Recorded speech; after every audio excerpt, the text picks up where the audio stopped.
გამარჯობა, ჩვენ ვიწყებთ მშობელთა კრებას, ეს არის YouTube არხი, სადაც გეგმავთ რომ ვილაპარაკოთ იმაზე თუ რა არის მშობლობა.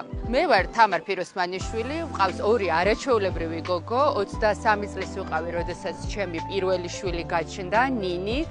უკვე 28 წლის ასაკში გავაჩინა მეორე შვილი, თინი და მან მივხვდი უკვე რომ ძალიან შევიცვალე როგორც დედა და შევიცვალე როგორც ადამიანი. მე ვფიქრობ რომ ეს არის საკუთარი თავის აღმოჩენის განსაკუთრებული პროცესი.